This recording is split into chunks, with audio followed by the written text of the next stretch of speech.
Good morning, NUHW. My name's Dan Gizzo. I'm a clinical psychologist with NUHW working at Kaiser Permanente in San Diego. I'm also a resident of the 49th Congressional District.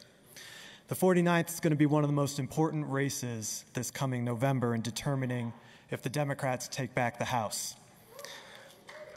2 years ago, myself, my family, and other NUHW members worked with the Applegate campaign to try to flip the 49th. We got close. We're trying to get rid of Darrell Issa, and we got within about 1,600 votes of it. This November, we're going at it again, and we have just the candidate to get us across the finish line. That's Mike Levin. Mike Levin's an environmental attorney and activist who's been on the front lines of progressive politics for the better part of 2 decades. He's currently campaigning to replace former Congressman Darrell Issa in the 49th Congressional District. Boy, saying that feels really good. It's one of the most competitive congressional districts in the country. Mike's the grandson of Mexican immigrants. He knows how difficult it can be to succeed in America. He understands the sacrifice that his grandparents made, hoping that one day their children, grandchildren, and great-grandchildren may have a better life. Mike will fight to preserve that promise for future generations. He'll also fight to ensure that a new promise is made to future generations of Americans, a new promise that states that no American will go without access to quality health care. That's a promise that we as NUHW continue to fight for, and Mike is our ally in that fight.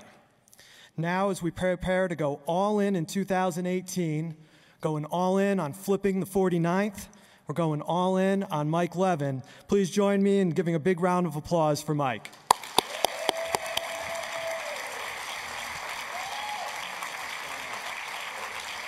Wow.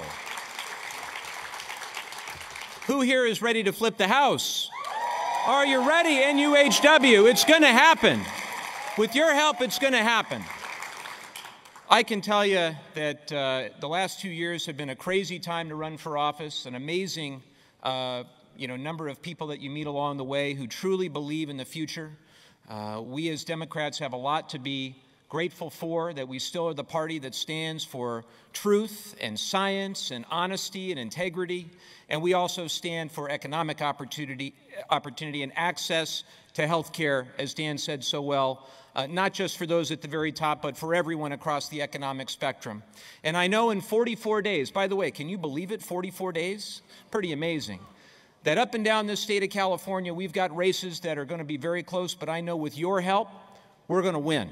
We're going to win for the good of for not just those at the very top of our economy, but for everyone, the working men and women of our district in the 49th and the great state of California. And I'm not running against Darrell Issa anymore, that is true, but I'm running against a far-right opponent, the hand-picked successor of Darrell Issa, a woman who served in the California Assembly, now on the Board of Equalization, named Diane Harkey. And Diane Harkey, all you have to know about her is that she voted 5 times in the Assembly against the implementation of the Affordable Care Act, against coverage for those with pre-existing conditions, against coverage for mental health and women's health. So the stakes are huge, and the differences are great. Diane Harkey the other day had a little gathering at her office, and she welcomed Eric Trump as her guest of honor, son of Donald Trump. And then she gave an exclusive interview to Breitbart after the appearance by Eric Trump. She had maybe 50 or 100 people at her office. And in the interview with Breitbart, it was truly remarkable, and you can look it up, and I encourage you to forward it to all your friends. She said if the Democrats retake the House of Representatives, her quote, "It'll be like California all over the nation." I don't know. What do you think?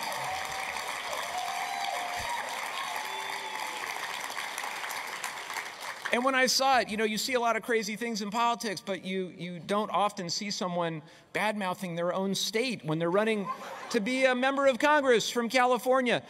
She also said, this guy I'm running against, Mike Levin, he's a resist candidate. And my comment to that is I resist intolerance, I resist injustice, I resist inequality. So if that makes me a resist candidate, so be it.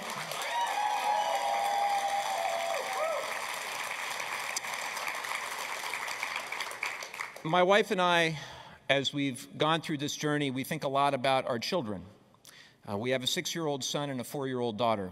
We think about the type of country that they're going to inherit and the type of values that we have for them, the type of values that my grandparents and my parents had for me.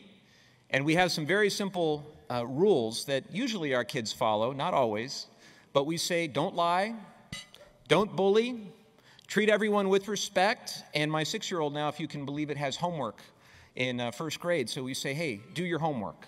So don't lie, don't bully, be respectful, and be prepared and do your homework. So if we can expect that out of our 6-year-old and out of our 4-year-old, don't you think we ought to be able to expect it out of our president? Don't you think we ought to be able to expect it out of our members of Congress? Now, my district is in South Orange County. That's where I'm from. And in North, you can give a shout out for South Orange County. And in North San Diego County. Who here is from San Diego? We got some San Diegans in the room. But here's the thing. Got some loud San Diegans. I love it. But here's the thing. A lot of you live in districts that are safe Democratic districts. And I have a challenge for all of you. Let's get outside of our comfort zones. If you live in one of those safe Democratic districts, the last 2 weekends of the campaign, or even the last 3 or 4 weekends of the campaign, please don't stay in those districts. Please go to one of those districts in California where we have a seat we can flip. Come on down to Orange County where we've got 4 seats. Can you believe it? 4 seats that are in play. Go see our friend Josh Harder in the 10th. Go see our friend Katie Hill in the 25th. We all need your help. We all need your help because they have the power of the dark money. They have the Koch brothers. They have Sheldon Adelson. We've got the power of the grassroots. I am so honored that in our campaign, the average contribution is around $25. The other thing you should know is all of us candidates up and down the state of California that made it through the crazy top 2 primary, all of us, not one of us, took a dime in corporate PAC money.